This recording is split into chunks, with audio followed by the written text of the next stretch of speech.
Bom dia, pessoal. Eu estou aqui com vocês hoje aqui. A gente vai fazer a primeira aula em departamento pessoal, tá? Bom dia para aqueles que estão me conhecendo pela primeira vez. Meu nome é Marcelo Magela. Espero que vocês estejam bem, tá?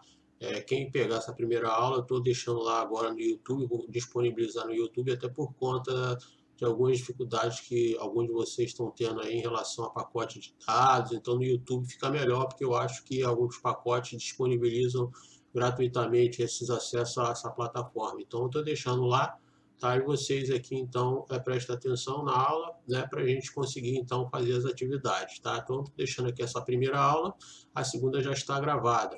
Tá, então, para quem não conhece o departamento pessoal, né, esse é o primeiro contato. O departamento pessoal de uma empresa é uma das áreas mais importantes da empresa. Tá? É ela que administra principalmente o pagamento dos funcionários, tá? Em relação especificamente à folha de pagamento. Tá? Tudo que você recebe em relação ao vale transporte, né, vale alimentação, está ligado também à área de departamento pessoal. Então, hoje eu estou gravando para vocês aqui essa aula, tá? E o din-din de vocês lá, que vai lá para o cartão de vocês, cartão salário que vocês sacam no banco, tudo é o departamento pessoal, tá? Mas muitos de vocês aí confundem, né? Eu vou passar rapidamente para que esse vídeo não fique longo, o departamento pessoal com a área de RH. O departamento pessoal ele faz parte da área de RH. Tá? O departamento pessoal é um subsistema da área de recursos humanos da empresa. Então, vou passar aqui para vocês o organograma, espero que vocês aqui tenham conhecimento, tá? De um organograma. Esse aqui é o organograma de uma empresa. Tá? E aí eu vou dar os conceitos. Então, por exemplo, o que é um organograma? Isso aqui vocês, eu espero, acho que vocês já devem ter dado em outros vocês, tá? O organograma é uma representação gráfica de como está a empresa definida, né, hierarquicamente organizada dentro do seu papel, né, dentro do papel social que ela tem, né? Então, nós estamos aqui, vou deixar aqui para vocês aqui, esse organograma, isso aqui é um organograma de uma empresa, tá? Isso aqui é só uma simulação, onde nós temos aqui, então, por exemplo, a presidência, a diretoria, comercial, recursos humanos e financeiro, e aqui nós temos, só para que vocês tenham conhecimento, tá? A área estratégica e a técnica. Então, o RH ele faz parte, o RH de uma empresa é a área estratégica de uma empresa. E o departamento pessoal, vamos dizer que seria a área técnica de direito, né? E a área de RH, a estratégica. Vocês podem ver que aqui, recursos humanos, ele se desmembra na área estratégica e técnica. Então, o RH, normalmente, ele tem aí a função dele, né? A área de recrutamento e seleção, avaliação de desempenho, treinamento e desenvolvimento, enfim, é a área de RH, onde você precisa de um psicólogo, tá? Um profissional, um psicólogo. E a área técnica, que é o departamento pessoal, que faz parte do RH. Então, aqui eu quero só deixar claro, tem muitas empresas, né, que aqui, dependendo do porte da empresa, o RH funciona dessa forma. Tá? E tem muitas empresas que, quando você tem uma pequena, dentro do porte de uma empresa, quando a empresa é pequena, ela tem, às vezes, né, ela cria uma nomenclatura só de departamento pessoal, que faz o papel também de RH. Tá? Mas, ultimamente, as empresas estão tendo um papel, estão dividindo bem esse papel, né, estão deixando mais ou menos do jeito que eu estou colocando aqui para vocês. Tá? Então, o departamento, vocês vão ver aqui, então, pessoal, o departamento pessoal, que é a área técnica de direito, onde você tem aí, principalmente, tem que ter o conhecimento da legislação trabalhista e previdenciária, esse é o papel do profissional que está ligado à CLT, você tem admissão e registro de funcionário, cálculo de férias, realização da folha de pagamento, rescisões e homologações. O DP, ele está ligado ligada a processos, área de processo, e o RH ligado a mais à gestão de pessoas, tá ok? Então, para que vocês aí tenham esse conhecimento. Tá? Então, aqui eu estou deixando para vocês aqui um conceito, né, do RH. Né? O RH ele trata das relações entre empregador e trabalhadores, e o DP, né, tem um papel de... vamos voltar aqui, o DP ele tem um papel, então, trata das relações entre empregador, trabalhadores e o governo. O DP também tem o papel de proteger o empregador contra autuações do governo. Então, o DP, propriamente como o RH, ele é um órgão de Estado, ou seja, um órgão de assessoria. tá ok? Onde ele vai orientar muitas das vezes o empregador em suas tomadas de decisões aí, tá bom? Então aqui, voltando aqui, já começando, então aqui é o que eu vou passar aqui para vocês aqui rapidamente, né? Depois eu vou disponibilizar também, vou deixar lá, e vocês dão uma olhada lá também, lá no Google Classroom lá. Então aqui a gente está falando, já começou a introdução, né? Estou falando sobre CLT, vou falar sobre E-Social rapidamente, admissão, documentação, contratos de trabalho e jornadas de trabalho. Então vamos lá. O que é o departamento pessoal? É a área de trabalho onde são executadas todas as rotinas trabalhistas, tá? Aqui eu vou dar só um resumo, tá? Então, eu já passei para vocês, onde são executadas as execuções das folhas de pagamento, do pagamento dos funcionários, enfim, tá? Essa é a área de departamento pessoal, como eu acabei de passar para vocês. Bom, o profissional de EDP, ele tem que ter o conhecimento da CLT, tá? Essa é a lei que abrange toda a área trabalhista no Brasil, tá? É a legislação que rege a relação de trabalho individuais ou coletivas, tá? Seu objetivo é unificar todas as leis trabalhistas praticadas no país. Tá? Isso aí tem que ter em mente que o profissional do DP tem que ter esse conhecimento. E, como alguns de vocês podem estar enganados, o profissional de DP tem que ler muito, tá? Não só é cálculo, tá? Então, o profissional de DP tem que fazer muita leitura. Bom, então isso aqui a gente já tem que deixar claro para vocês. Bom, o profissional de EDP, além da CLT, ele tem que ter o conhecimento de uma coisa chamada de acordo coletivo.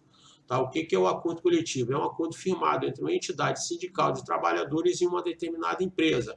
Então, por exemplo, aqui, se eu tenho aqui, o que é o acordo coletivo? Tá? O acordo coletivo é você, digamos que eu tenho aqui, vamos colocar aqui que faz parte de uma sindicato dos empregados de uma empresa, vamos colocar aqui empresas de ônibus. Tá? Então, eu vou dar um exemplo prático. Tá? Onde você tem aí, aqui, por exemplo, na Baixada Fluminense, no Rio de Janeiro, onde você tem aqui a empresa da Salutran, da Master, da Nossa Senhora da Penha, digamos que saiu um acordo, né? Uma convenção, por exemplo, uma convenção que eu vou falar com vocês aqui no próximo slide, que há uma determinada, todos dessas empresas de ônibus, todos que trabalhadores de empresas de ônibus, tá, vão receber 20%. Tá? Só que é o seguinte, aí para todas elas receberam, a Salutran, a Master, a Nossa Senhora da Penha, todos os trabalhadores vão receber 20%. Porém, tá, digamos que a Salutran define que ela não quer dar só 20% aos seus empregados, ela quer dar 30%. Então, ela vai ter que fazer um acordo coletivo, só ela vai fazer e só os profissionais da Salutran vão receber os 30%. Os outros que tiveram parte da convenção coletiva vão receber os 20%. Tá? Mas a Salutran quer dar mais 10%, então ela faz um acordo, aí seria um acordo, tá, com os seus empregados. Essa é a definição, então, do acordo coletivo. Tá? Então, a convenção coletiva, tá, é um acordo firmado entre o Sindicato dos Trabalhadores, já estou agora fazendo essa distinção, a convenção coletiva é um acordo feito entre o Sindicato dos Trabalhadores e o Sindicato Patronal, ou seja, o Sindicato Patronal é um sindicato que representa os empresários. Tá? Então, por exemplo, aí eu acabei de falar para vocês aqui, vou dar seguindo o mesmo exemplo. Né? Digamos que essas empresas de ônibus, a Salutran, a Nossa Senhora da Penha e a Master, vão receber 20%. Essa é a convenção coletiva. Esse acordo ele tem que ser assinado, ele tem que ser aprovado pelos empresários, o sindicato patronal vai levar essas informações, né, de pedido do sindicato dos trabalhadores, né, que eles estão aí pleiteando, né, os 20%. Se for aprovado pelos empresários, o sindicato patronal, então, assina o acordo coletivo. Mas muitas das vezes isso não acontece. Tá? Muitas das vezes, digamos que você tem aqui uma data base, tá? Onde ela seria, por exemplo, vou colocar aqui para vocês aqui, tá? Vou abrir aqui um arquivo aqui, seria a database seria em maio, tá? Mas pode ser que não aconteça, tá? Então a database na convenção ela teria que ter sido assinada no máximo dia 30 de maio, 31 de maio. Só que muitas das vezes isso não acontece. E aí, tá? Vai para uma coisa acontece uma coisa chamada, então, de dissídio coletivo. Quando, então, esse acordo não é assinado na database. Então, o que é a database, pessoal? Só para que vocês entendam aqui. A database, cada categoria, seja, pode ser na área de tecnologia, de comércio, cada uma tem um mês onde você vai receber o seu aumento. Então, por exemplo, algumas têm database, algumas empresas são janeiro, outras fevereiro. Isso quem define, então, é a convenção coletiva, tá? Então, estou dando um exemplo aqui só. Então, nesse exemplo aqui, vamos dizer que seja aqui em maio. Então, não aconteceu em maio. Então, isso vai para dissídio coletivo. Então, quem define isso é um juiz. Isso vai para o judiciário. Então, o judiciário, então, ele define por sentença o acordo. E aí, tá? Pode ser que esse acordo seja aí, o juiz defina esse aumento, digamos que até a definição, vai até o juiz, os representantes do sindicato patronal dos empresários vão lá estar com o juiz para definir esses aumentos, vão ter as reuniões. Digamos que ninguém define, então o juiz bate o martelo. Então, vamos dar aí 20%. Então, digamos que o juiz deu 20% no dissídio coletivo, mas lembrando, o dissídio coletivo ele só acontece quando você não assina a sua convenção na data correta, que é a sua data base. Então, digamos que você, então, aí, a sua database não foi assinada na convenção coletiva, foi para dissídio e sai o dissídio coletivo só em novembro. Você vai receber todos os seus aumentos retroativos, tá? Então, digamos que a partir de maio você recebe o aumento e o salário de junho, julho, agosto, setembro e outubro. E em novembro você recebe todas essas diferenças no salário de novembro. Tá ok, pessoal? Então, isso é o dissídio coletivo. Depois vocês dão mais uma olhada aqui nesse slide. Bom, agora a gente vai falar um pouquinho sobre o E-Social. O E-Social é um decreto, tá? E é importantíssimo isso, porque quem trabalha agora no departamento pessoal tem que ter conhecimento dessa nova plataforma, tá? Que é ligado, então, ao governo federal. O que seria, então, o E-Social? Para resumir, tá? Que esse não é o escopo aqui da aula, tá? Mas eu tenho que passar para vocês, porque isso aqui já é uma realidade aqui no mercado brasileiro, principalmente na área trabalhista, tá? O que significa o E-Social? Ele significa Sistema de Escrituração Digital das Obrigações Fiscais, Previdenciárias e Trabalhistas, tá? Isso significa E-Social. Ele é um tipo de folha de pagamento digital. Na verdade, é um grande banco de dados. Tá? Esse decreto foi criado em 2014, decreto 8373. Tá? Então, para você que trabalha agora na área de departamento pessoal, você já tem também que ter esse conhecimento aqui de E-Social. Então, e o que é o E-Social? O E-Social foi, na verdade, um consórcio criado que reuniu, então, Receita Federal, INSS, Caixa Econômica, Ministério do Trabalho. Então, eles se reuniram e fizeram esse grande banco de dados. Então, para a Caixa Econômica Federal, por exemplo, é o Fundo de Garantia. Para a Receita Federal, agora, é o INSS, tá, o Imposto de Renda. Ministério do Trabalho está ligado à admissão de registro de empregado. Então, cada um aqui no banco de dados vai pegar os seus dados. Tá? Cada um, depois que vai para esse banco de dados único, cada um pega o que é, né, pertinente à sua área. Então, cada um, tá, vai ter aí as suas informações que precisa. Tá? Mas isso, então, hoje, o departamento pessoal então, trabalha com o E-Social, para que vocês tenham conhecimento. Tá? Então, vamos lá. O profissional de departamento pessoal, a primeira coisa que o profissional de departamento pessoal faz, tá, é uma admissão, tá? Ele tem que fazer essa admissão. E o que significa a admissão? É onde começa, então, um vínculo empregatício, a partir da assinatura da carteira de trabalho, que agora é através, né, ela é digital, não é mais, tá, de forma de papel. Tá? Então, algumas empresas, né, por conta de aderirem ainda, né, ao E-Social, algumas pequenas empresas, através de alguns decretos aí, estão ainda trabalhando com papel, mas daí para frente vai ser só, né, ela ser digital. Então, você não vai precisar mais ter a carteira em papel. Mas se você tiver a sua carteira em papel, você tem que guardar ela, tá bom? Bom, então, admissões, para quem faz trabalho em departamento pessoal, é necessário que antes de você fazer a admissão, você encaminhe um profissional da área de departamento pessoal para fazer o exame admissional, tá? Isso é importantíssimo, inclusive agora o E-Social exige isso, tá? Então, antes de qualquer coisa, antes do funcionário entrar na empresa, antes dele, né, começar a sentar na sua mesinha lá, ou qualquer área que ele vai trabalhar, ele tem que fazer o exame admissional. Se ele for aprovado, ele começa. Se ele não for aprovado, a empresa pede desculpa, né, que ele, então, que ele se encaminhe, então, para fazer aí os seus exames, cuidar da sua saúde, tá? Que porventura ele possa então voltar e ter mais uma nova chance na empresa, mas por enquanto ele não vai ser aprovado. Isso se for esse caso, tá? Então, se ele for aprovado, ele começa a trabalhar na empresa. Bom, admissão. O E-Social agora, né, antes de você fazer a admissão, você tem que fazer uma coisa chamada qualificação cadastral, ou seja, para fazer o batimento do PIS, CPF, nome da mãe, tá, data de nascimento, para quê? Então, como eu falei, o E-Social é uma folha de pagamento digital. Então, além do E-Social, a empresa tem uma coisa chamada folha de pagamento, que ela trabalha com a sua folha e trabalha com esse banco de dados, que seria uma folha do governo. Então, tudo que está na sua folha tem que bater certinho com o que está lá no E-Social, porque senão dá incongruência de dados. Então, isso aí vai voltar para a empresa com problema. Então, antes de qualquer coisa, tá, porque a empresa tem prazo para entregar essas informações ao governo, que é o E-Social, se der algum problema, a empresa pode pagar uma multa. Então, antes disso, a empresa tem que fazer uma coisa chamada de qualificação cadastral. Tá? Isso aí, eu vou passar toda essa documentação para vocês através do e-mail, vou disponibilizar lá no Google Classroom para vocês. Tá? Bom, os estagiários, tá? Os estagiários também agora entram no E-Social. Eles devem fazer exame admissional como um trabalhador que tem vínculo empregatício, embora o estagiário não tenha um vínculo. Tá? Ele tem que fazer também um exame admissional, periódico e demissional.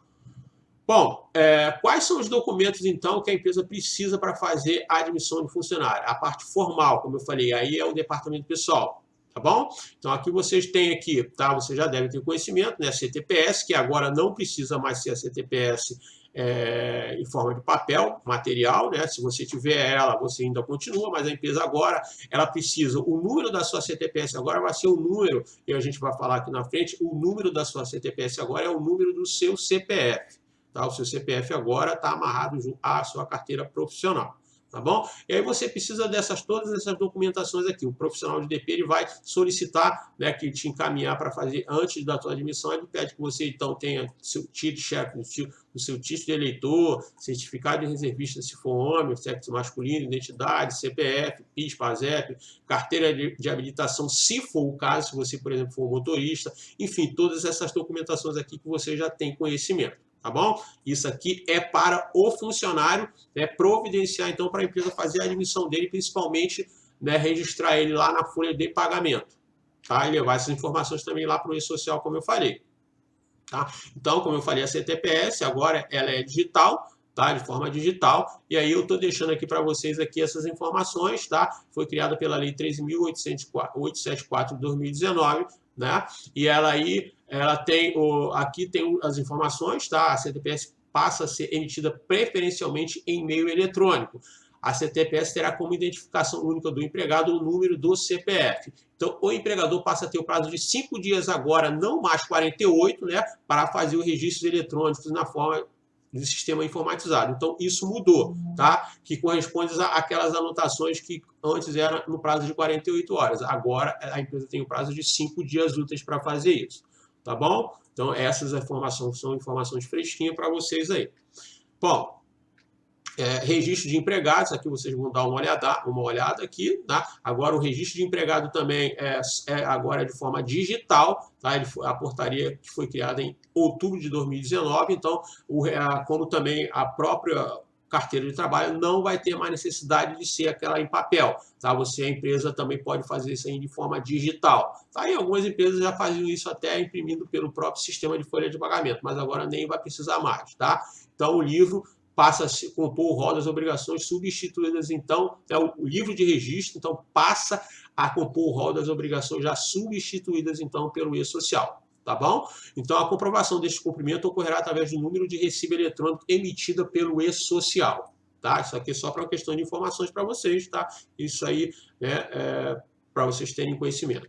Bom, e a gente vai aqui passar um pouquinho para... Então, vamos falar um pouco agora, pessoal, sobre contrato de trabalho, tipo de contrato de trabalho e vínculo empregatício. Então, quando você assina uma carteira de trabalho, né, agora de forma digital, a empresa te dá um documento, também agora pode ser em forma digital, tá?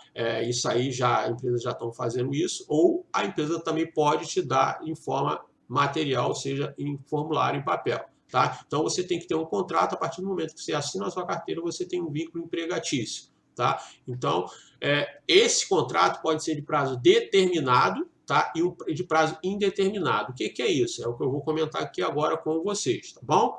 Bom, então o contrato individual de trabalho ele tem duas modalidades, como eu acabei de falar, determinado e indeterminado. Né? Então, o contrato de trabalho ele é o ajuste escrito, verbal ou tácito pelo qual uma pessoa física se obriga, mediante salário, a prestar serviços não eventuais, ou seja, serviços não eventuais é o quê? Aquele profissional que não está indo de vez em quando na empresa. Então, um exemplo disso que eu posso dar, mesmo que não seja um trabalhador com vínculo empregatício, é um trabalhador autônomo. Ele trabalha por conta própria. Ele trabalhando por conta própria, ele escolhe os dias, né, que melhor lhe convém, evidentemente, negociando com a empresa, tá? Mas ele não tem a obrigação de bater ponto todo dia na empresa. Ele trabalha por conta própria. Já você, quando assina uma carteira de trabalho, assinou a carteira, você tem um contrato com a empresa, firma um contrato, onde você vai estar obrigado, de certa forma, a cumprir um horário. Então, isso não pode ser eventual, tá bom? E você, então, é subordinado também ao seu empregador. Então, vamos aqui caminhar um pouquinho. Contrato para determinado, ele possui tempo de vigência pré-determinado, o nome já fica subentendido, né? O prazo máximo do contrato determinado pode ser de até 2 anos, a sua prorrogação pode ser uma vez só, tá? Ele só pode prorrogar uma vez. O prazo para novo contrato, após 6 meses do final do anterior do contrato prorrogado, isso deve ser anotado na sua carteira de trabalho, tá? De certa forma, e essas informações agora vão lá para a sua carteira de forma digital, tá bom? Então, como eu disse, essa prorrogação, tá, ela está ali amarrada no artigo 451 da CLT, que determina que o contrato determinado só poderá sofrer uma única prorrogação, sob pena de ser considerado contrato por prazo indeterminado. Bom, então, o que significa então, pessoal? Aqui agora a gente vai falar sobre o contrato de experiência. O contrato de experiência, na verdade, é uma modalidade de contrato determinado. Então, a maioria dos profissionais que entram na empresa, né, com exceção daqueles contratos por prazo determinado, que é uma outra conotação, né, ele tem uma outra conotação, que normalmente com contrato determinado é aquelas pessoas que vão trabalhar com obra certa, por exemplo, empregados de construção civil, que tem um prazo, às vezes, de 1 ano para construir um prédio. Então, ele assina um contrato, né, às vezes de 2 anos, né, se a obra for até 2 anos, às vezes de 1 ano só. Mas aos outros empregados que estão fora desse parâmetro aí, que são os empregados que trabalham, por exemplo, no comércio, na indústria, né? Enfim, na maioria das vezes eles entram com o contrato de experiência. O que na verdade o contrato de experiência é uma garantia do empregador, né? Uma segurança para o empregador. Tá? Por isso que ele faz com que você assine esse contrato de experiência. Até porque nas obrigações trabalhistas, se ele te demitir dentro desse contrato de experiência, por exemplo, ele tem muito pouco ônus, ou seja, menos custo se ele te mandar embora. Isso é um exemplo prático que eu posso passar para vocês aqui. Tá? Então, o contrato de experiência ele tem uma duração máxima de 90 dias. Olha só, o contrato de experiência é uma modalidade do contrato determinado, mas ele só tem uma duração, tá? Então, por isso, ele é um contrato determinado, ele tem um contrato determinado e uma duração de 90 dias, tá? Isso está lá no artigo 445 da CLT. Ele pode ser prorrogado também uma única vez. Tá? O objetivo do contrato determinado, ou contrato especificamente aqui falando de experiência, é dar condições de mútuo conhecimento às partes contratantes. Na verdade, é um casamento. Tá? Onde o empregador vai te monitorar, vai ver se realmente você vai atender as expectativas lá, né, que você mesmo colocou lá na sua entrevista, né, enfim, no seu currículo, você tem aptidão para exercer a função para a qual foi contratado. Tá? Então, isso também é da sua parte também. Você vai verificar se tudo que a empresa colocou para você está sendo cumprido. Se não, né, dentro desses 90 dias, as partes podem, então, desfazer o acordo, ou seja, o funcionário pede demissão dentro do contrato de experiência, ou o empregador pode demitir um funcionário, cada um, né, de acordo com a lei. Ou seja, o empregador ele vai cumprir com a lei e vai pagar o que ele é devido dentro desse contrato de experiência, dentro que garante a lei para ele aí, tá bom? Então, Então, vamos passar um pouquinho aqui, contrato de experiência, tá? E aqui eu tenho uma mensagenzinha, a gente vai falar agora sobre jornada de trabalho, tá? O que seria jornada de trabalho? Jornada de trabalho, ela, a partir da Constituição de 1988, tá? Constituição de 1988, a lei passou a determinar que a jornada de trabalho não ultrapassasse 8 horas diárias e 44 horas semanais. Isso não mudou, tá? Com a reforma trabalhista de 2017, tá? Então, ela continua ainda com essa jornada, né, média dessa jornada de 8 horas diárias e 44 horas. Mas, professor, isso aqui não pode ser menos quantidade de horas? Pode. Isso aí vai determinar, isso aí vai ser a sua função, né, o seu cargo dentro da empresa, e isso mediante, então, acordos trabalhistas, enfim, da categoria e da sua própria profissão. Mas ela determina, então, que no máximo seja 8 horas por dia só. Ah, pode ser que tenha pegado trabalho 6 horas por dia? Pode. Aí a gente vai falar um pouquinho sobre isso agora na frente, tá? Então, a jornada mensal passa a ser 220 horas. Mas tem que ser isso aqui só, professor? Não, não necessariamente. Ela pode ser menos, não pode ser mais que isso. Se for mais que isso, se não tiver, por exemplo, um banco de horas, a empresa tem que pagar horas extras, tá bom? Então, aqui a gente está falando sobre jornada de trabalho, tá? Então, você que é um aprendiz, tá? Você tem uma jornada máxima de 6 horas, tá? Mas, né, isso eu vejo no Senac, que a maioria de vocês só trabalha, tem uma carga horária de 4 horas, tá? Não pode passar das 6, tá?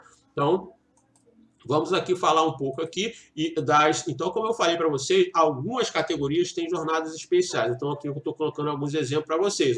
Deve-se considerar que algumas atividades, por força de lei ou acordo coletivo ou convenção coletiva, possuem jornadas especiais. Quais são elas? O bancário, por exemplo, só tem uma jornada de 6 horas. A telefonista, por força de convenção ou lei, só tem uma jornada de 6. Tá? O médico só tem uma jornada de 4 horas, embora isso vai determinar isso, o plantão dele, tá? Então, um radiologista, ele tem uma jornada de 4 horas, tá bom? Então, cada categoria tem a sua jornada, tá? Então, isso aqui é por força de lei, tá? Então, um bancário, ele já teve uma carga horária de 8 horas, tá? Então, hoje ele só tem uma carga horária de 6 horas, tá bom?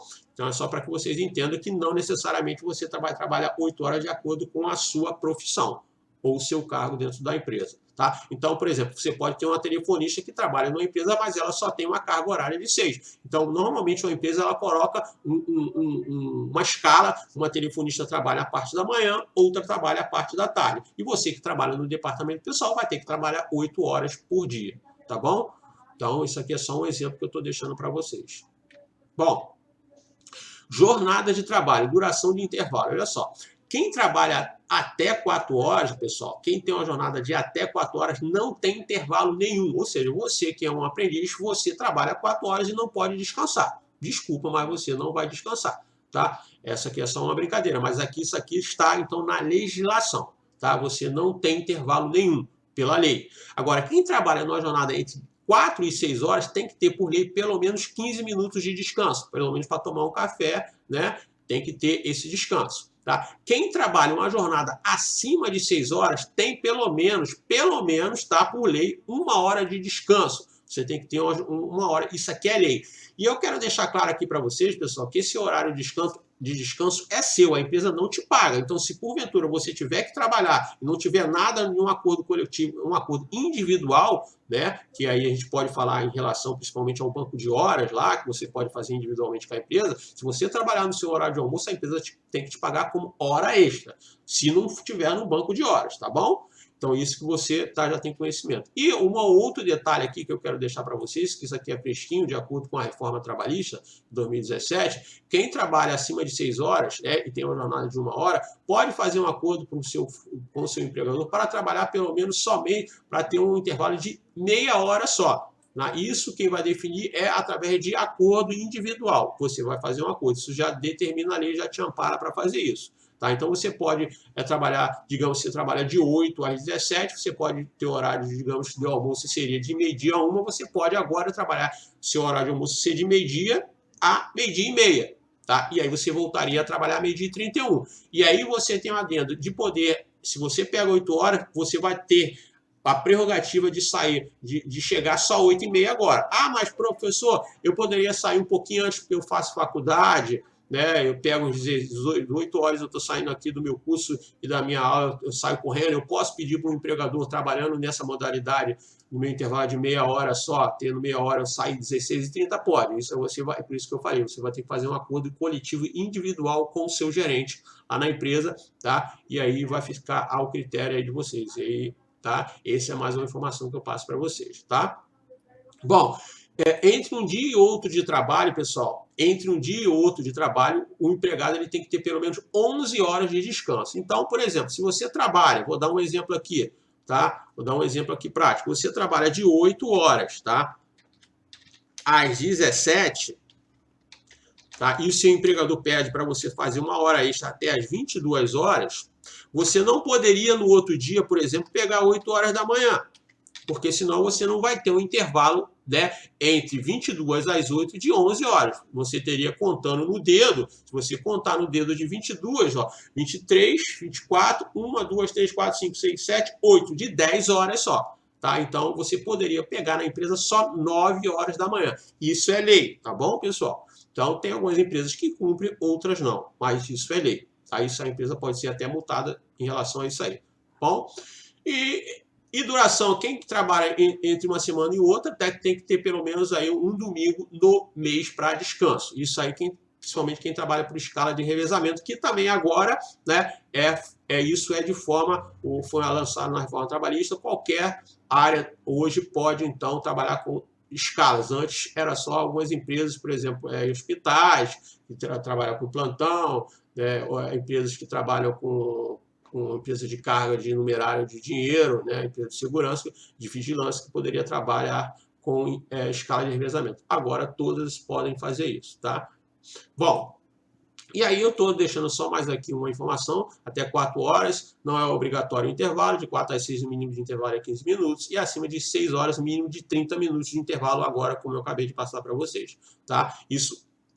E aí outra informação, quem trabalha acima de 6 horas, pessoal, tem, por exemplo, supermercados que tem empresas que dá ao empregado um intervalo para descanso na hora do almoço de até 2 horas, mas isso também, como eu falei, essas 2 horas quem vai definir, na maioria das vezes, é a convenção coletiva, tá? Mas isso é raro. Então vamos lá.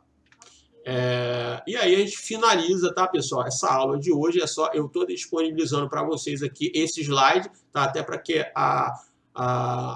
o slide aqui, esse vídeo não fique muito longo e não fique muito fadonho para vocês, tá? Qualquer coisa, tá? Vocês dão mais uma lida nesse slide aqui e eu estou deixando o material que é atividade para vocês lá através do Google Classroom, tá bom? Fiquem à vontade, tá? Para dar uma olhada. Tenham um bom dia para vocês, tá?